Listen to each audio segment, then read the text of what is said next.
enjoyed spending time practicing in different legal markets. I mentioned that I was a corporate lawyer, and there are some statistics on the next slide about the corporate group in London. I think the only interesting thing to note about this is the degree of specialisation that we now have in the legal market in London. So that not only do you have lawyers who are dedicated to doing M&A transactions or securities transactions, we have lawyers who spend all of their time doing intellectual property work, or outsourcing, or property, or financial services, in the case of Aaron, who heads up our financial services practice, dispute resolution, dedicated lawyers. That isn't, of course, that's old news as far as our market is concerned. But the next point I think to make is that within our corporate group, and indeed within some of our other groups, we have then focused on particular industries.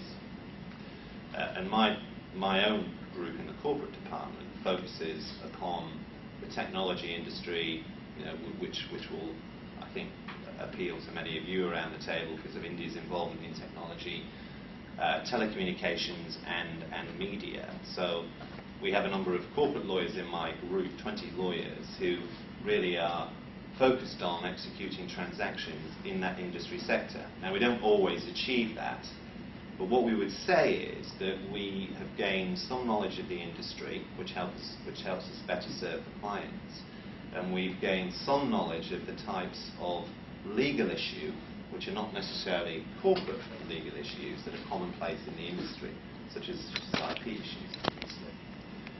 So that is our strategy. The rest of these slides, I think, I'm not going to take you through. They just talk about our different practice areas. At the end of the slides, we give you some idea of the transactions that we've been involved in. So many of these have large numbers attached to them in terms of the sort of consideration of the transactions and some well-known client names. Again, I think from our perspective, there are 2 points to bring out. If you look at one of the slides, we did a transaction, an 8.1 billion transaction for Abbott Laboratories. Abbott Laboratories was the very first client of Baker McKenzie in 1949, and we're still doing transactions for them. And I think the second point to make is that virtually all of these transactions have a cross-border aspect to them. So executing the transaction will involve managing legal services in a large number of jurisdictions. And this doesn't just apply to the corporate practicing. It might apply, looking at Ross at the end of the table, who is an IT, an outsourcing expert, and he's been involved in many transactions which also have a cross-border element to them. Right now, I'm acting for a large Swiss corporation that's doing a disposal across 11 jurisdictions, and that's a typical transaction that we would manage. We would involve our offices from the 11 countries. We don't necessarily always work with Baker McKenzie offices. We don't have offices in every country, so we do work with corresponding counsel. India is a very good example of that. That's an overview of Baker McKenzie. In terms of our practice in India, we've done some work in India. Where we tend to work with Indian law firms is in, I think, the following areas. At the moment, we're doing quite a lot of work on the outsourcing front, which Ross and Aaron are involved in. Aaron, because many of the outsourcing transactions have involved banks and will have an implication, a regulatory implication here in the UK, as well as in India. And of course, that's the main source of work at the moment on the outsourcing front. In the past, we've assisted clients who've acquired assets in India, and many of the transactions we do when we act on a disposal of a global business or the acquisition of global business, there will be a subsidiary, a branch, assets in India. So we frequently engage Indian law firms to assist us with acquisition or disposal of those assets. Or we come in actually after the acquisition has been executed to help the client integrate the operations of the purchaser and the target, and transfer assets and go through all the steps that are necessary under local law to bring those two assets together, dealing with employees, IP, whatever it may be. And then the final area, I think, where we've been involved in India and where we would very much like to get more involved is in the area of securities work and IPOs. And I mean, those have been few and far between, I think, in the last 3 years in the international markets. Many Indian companies are now quoted on NASDAQ, but I'm sure that's going to come back. Whether NASDAQ will be the market of choice, I'm not so sure. Regulatory requirements in the US, which make listing your securities in the United States cumbersome and expensive, so there may be opportunities for other markets, other stock exchanges. I don't know whether, before we sort of talk about liberalisation, you want to respond or ask any questions about Baker and McKenzie? No, you have so well better, best manner you have explained. Okay. Just Ajish, why don't you introduce the delegation and the positions, and then give the talk. Yeah, that is better. Mr. S.N. Pandey is the President of All India Young Lawyers Association. Mr. Ashish Agrawal is the General Secretary of All India Young Lawyers Association. Mr. Radhilal Gupta is the Honorary Secretary of All India Bar Association, and he is also the member of Madhya Pradesh Bar Council. Mr. P.C. Pant is the Honorary Secretary of All India Bar Association and also the Chairman of Bar Council of Chhattisgarh. This is a newly created state. Mr. Jatan Singh is the General Secretary of All India Bar Association. He is also the member of Bar Council of Delhi. He was 3 times Honorary Secretary of Delhi Bar Association, which is the largest bar in Asia, having 12,000 members on its roll. Mr. John Fernandez is the Chairman of Goa State Bar Association. He was twice the member of Upper House of Indian Parliament. Mr. Murari Tiwari is the member of Bar Council of Delhi. He has been also the Additional Secretary of Delhi Bar Association, which is the largest bar, and also he was the President of the Student Union of Delhi University Law Faculty. Mr. Darsananand Gaur is the President of NCT Bar Association. He was a member of the Special Committee constituted by Bar Council of India for Bar Council of Delhi. And I am Adish Agarwal.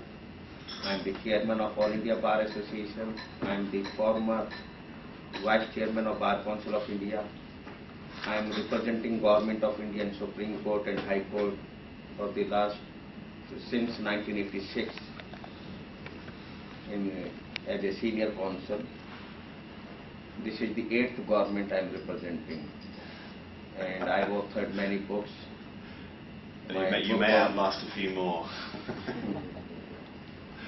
And our delegation is here to see on what terms and conditions we should have the entry of foreign lawyers, because we have already, Government of India has already entered into agreement, GATT agreement. Yes. We are having about 1 million lawyers in India.